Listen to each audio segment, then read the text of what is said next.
Hello, Bond fans, and welcome once again. So, we live in an age where franchises, sequels, are relatively common. If a movie performs well enough when it is first released, a sequel is almost inevitable.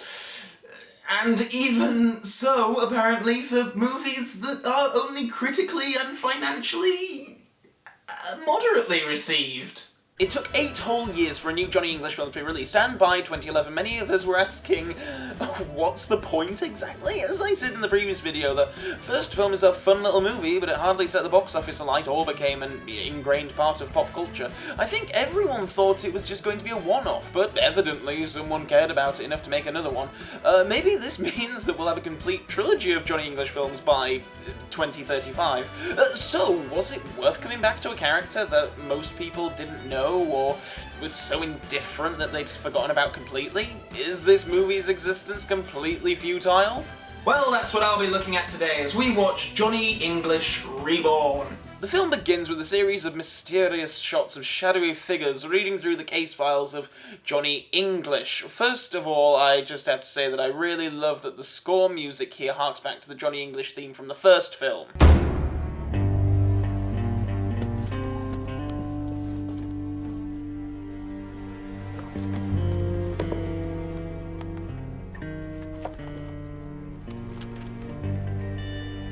It's a really nice little bit of attention to detail, and this is a different composer to the last film, and not that many people remember the previous film very well, so they didn't have to do this. No one probably have noticed, but the fact that they did shows that they're actually, being respectful to that first film.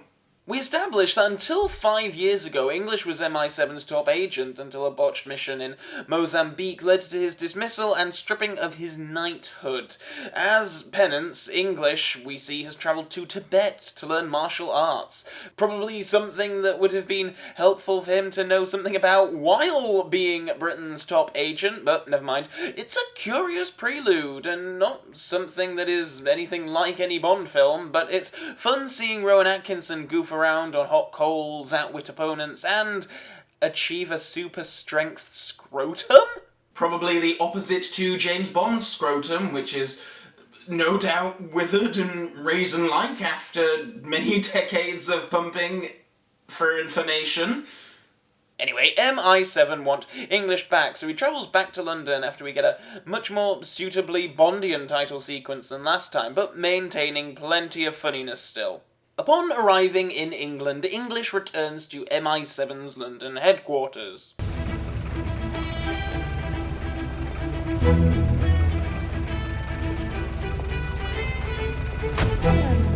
Good morning, sir. Does she have a British intelligence? Electronic products, press 1. Does she have a British intelligence? For electronic products, press 1. To speak to an agent, press 2. 1 moment, please. Does she have a British intelligence? Certainly, sir. Can I redirect you to our website? Absolutely. www.spyingforyou.gov.uk. Does she have a British intelligence? Good morning, sir. Can I help you? This is one of my absolute favourite gags of the film. It's a nice little bit of commentary on the overt product placement in some James Bond films. English meets the new Pegasus here, played by Gillian Anderson, after I guess the last guy went on to, further government work, evidently, as the British Secretary of State for Foreign and Commonwealth Affairs. The new Pegasus here sets up well that it's obviously the Daniel Craig era of Bond films we're going to be parodying. The guns, the fast cars, and the chauvinism are all on their way out. We're also introduced to Kate Sumner, MI7's behavioural psychologist, played by none other than Bond alumni Rosamund Pike, looking classy and beautiful as always. English's flirting with Sumner makes one thing clear: Lorna from the last film is a complete distant memory, as is Boff and Savage, it seems, as none are really mentioned at all, but arguably are replaced with finer, funnier, and better figures. Pegasus explains that ex-CIA agent Titus Fisher, played by Richard Schiff, has contacted MI7 saying he has information about a plot to assassinate the Chinese premier during scheduled talks with the British Prime Minister. Before setting off, Johnny meets with Agent 1, Simon Ambrose, played by a suitably smarmy Dominic West, and MI7's very own Q, Patch Quatermain, played by Blackadder alumni Tim McInerney, who introduces English to his lovely new Rolls-Royce and a ring of gadgets, with lots of good old-fashioned classic Bond gadget gags. Here's what you'll be taking to Hong Kong. Ah, yes. Satellite receiver, tracking device, Semtex chewing gum, and now what did I just say?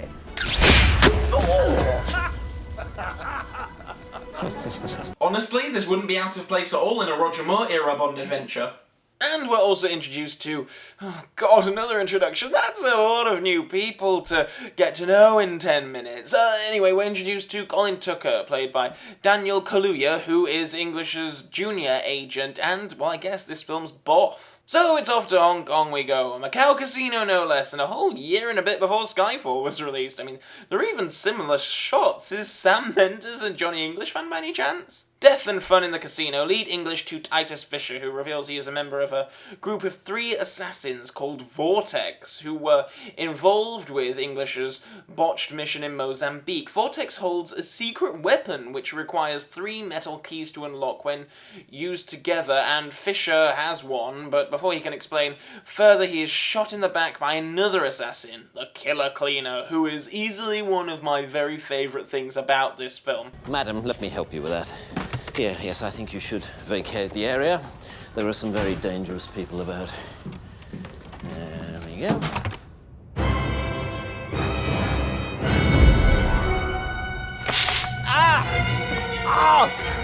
Get after her, Tucker, get after her! A really fun and well put together action sequence follows as English and Tucker follow another assassin who took Fisher's key.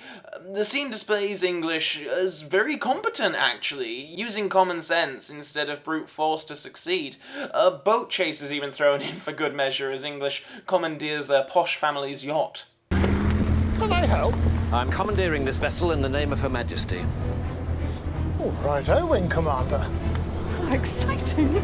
I'm not even joking when I say that I think that a good deal of the action sequences in this film are actually better filmed and edited and executed than similar sequences in Quantum of Solace. Just saying.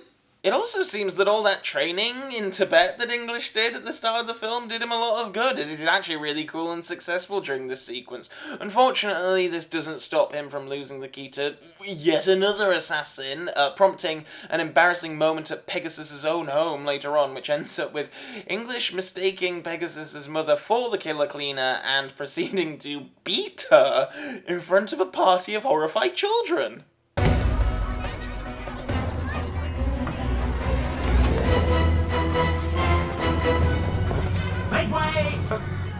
Sir! You murderous crone!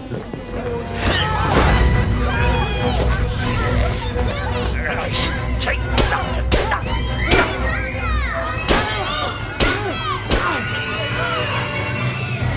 English! I've got it this time, Pegasus. This is the witch who works for Vortex. Want any more, you old hag? English!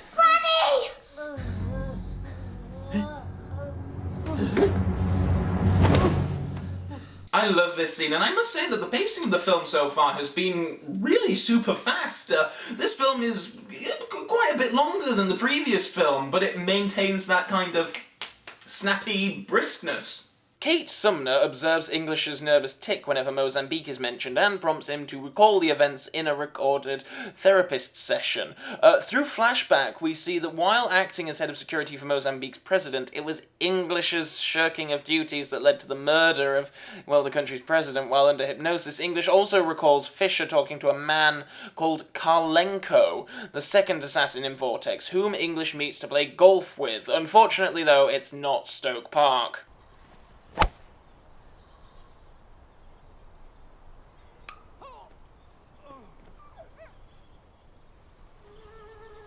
I know golf is always considered to be comedy death, but I actually really like this whole sequence, and indeed, golf scenes in general are, while not quite a fetish, maybe half a fetish for me. Much like films set on planes and trains, there's something about particular locations and situations that can just do it for you, and golf is one for me, apparently, because I just love this whole set of sequences.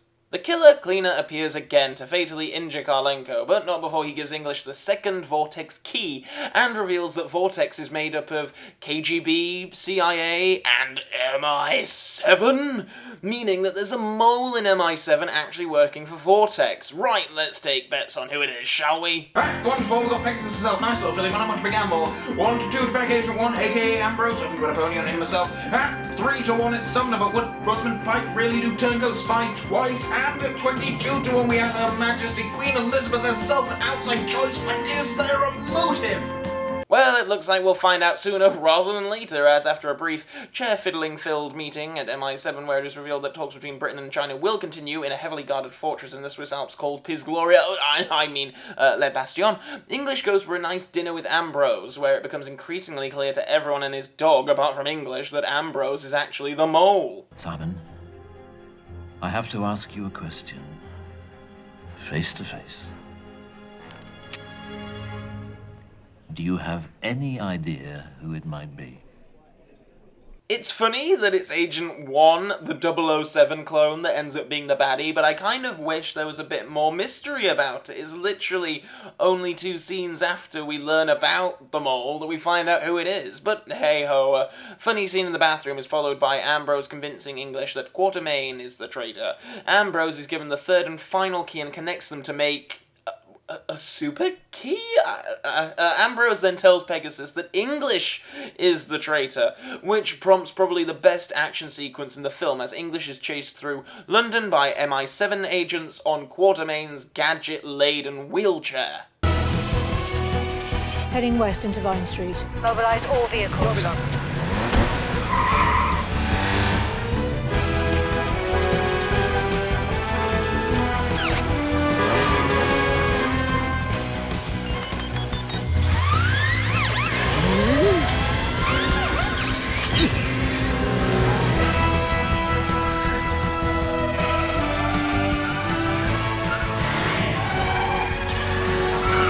Much like the car chase in the previous film, this is a really well-made, constructed, edited sequence and proves that the film is as much adept at action as it is comedy. English heads to Sumner's home, who, believing English, starts to scrutinise CCTV footage of the Mozambique assassination, and deduces that Vortex were using a lethal drug to mind control a person into shooting the president until, after completing that task, they dropped dead of heart failure. They assume that the same method of assassination will be utilised for the Chinese premier, but what is the motive behind this whole thing exactly? My account in Zurich. 500 million US dollars, as agreed. Money, money, money, eh? Well, I'm sure English would appreciate the ABBA connection here. Money, money, money, must be funny in the rich man's world. Money, money, money, always sunny in the rich man's world.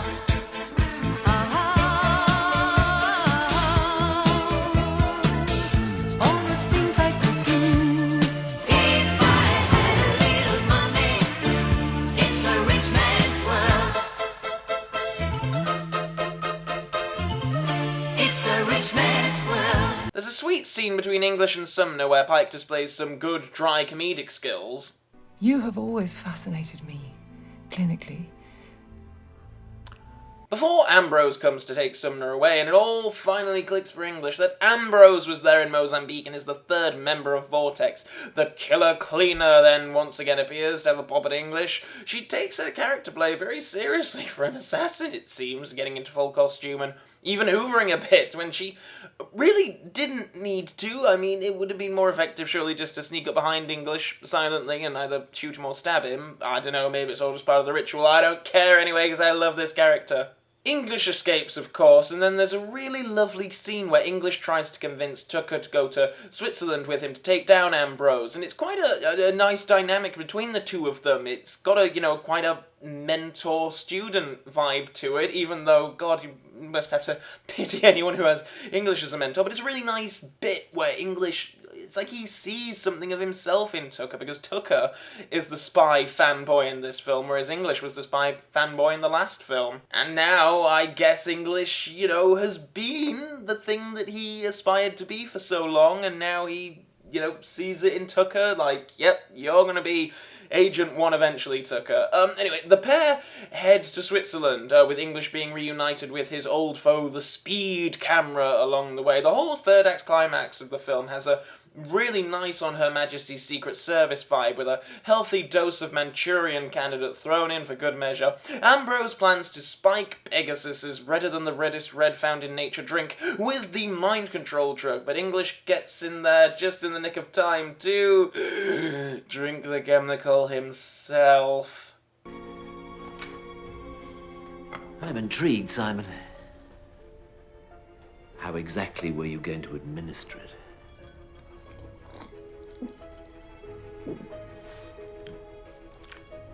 By injection?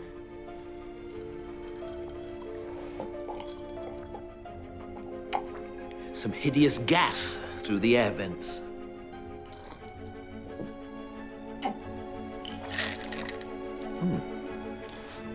Or by spiking her drink? Tamoxylin barbibutanol. English ends up in the room with the Prime Minister and the Premier and is ordered to kill the Chinese Premier using a pistol disguised as a tube of lipstick. This whole plan was designed for Pegasus after all. English resists miraculously, his training in Tibet flashing back to guide him. Shoot Zhang Ping.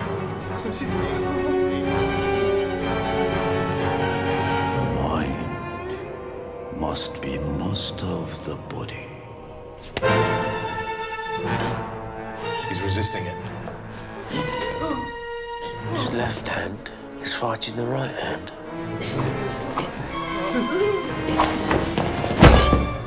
Come on, Johnny. English overcomes the power of the mind control drug, and Ambrose exposes himself, figuratively of course, and escapes after English collapses, almost dying of heart failure, until a kiss from Sumner brings him back. It's in this scene with the MI7 team assembled that I kind of realised that, actually, I really like this team of characters. This is a really good team of characters. English, Tucker, Sumner, and Pegasus. I like them all in equal measure, and they make a truly pleasant core of protagonists. I kind of wish this bunch could be reunited for further films down the line, unlikely as that idea may be. Ambrose is escaping in a cable car, so English spoofs the spy who loved me en route to apprehend him. Now, this is everything that should have been in the first film. A cool, authentic lair atop a big mountain, actual Bond references, exciting chase to catch the final villain. To say this film's budget wasn't much more than the first film, it has a much grander, more elegant scale, which is perfectly suited to the films that it's supposed to be parodying. I love it. English and Ambrose have a really exciting fight sequence in the cable car in which, things that were set up in the prelude of the film pay off hilariously here. Another ball's up, Johnny.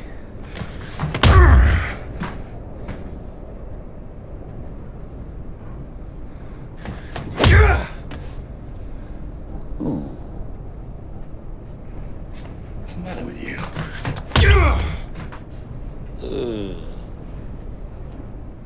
English then sort of accidentally saves the day by using his gadget-laden umbrella to blow up the cable car, and with it Ambrose and the last remaining member of Vortex. With the day saved, English is due to have his knighthood reinstated at Buckingham Palace when a favourite character reappears.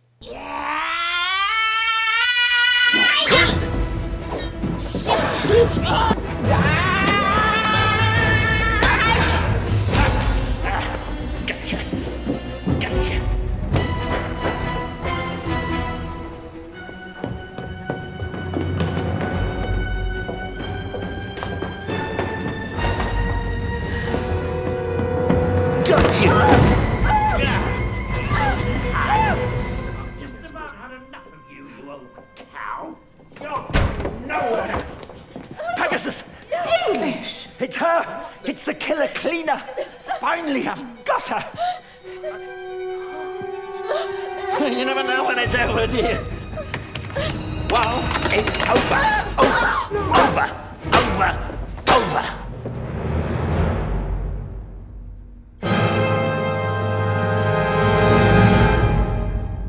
That is an hilarious ending. That is just brilliant. It kind of makes up for all of the, adoration of the monarchy of the first film in this, the first film with the Queen and the monarchy is seen as this, like, holy treasured thing, and now in this one, English is bashing her head in with a silver tray. A curious addition to the film is a sequence that plays over the latter half of the credits featuring English cooking dinner for Sumner to the tune of In the Hall of the Mountain King. Now, I'm a big Charlie Chaplin fan, and I know this scene is supposed to hark back to the barbershop sequence from Chaplin's The Great Dictator, but it just kind of fails. It feels a bit like it was supposed to be a part of the film earlier on, but got thrown back to the end credits because it didn't fit right in the main body of the film or something, but maybe someone liked it enough that felt it needed to be featured somewhere. I don't know if it's the fact that the music isn't consistently energetic, or the action isn't dynamic enough, or it doesn't feel like there's much of a build. It's just kind of a nothing bit, especially when the big finale is just swinging a couple of handfuls of leeks around.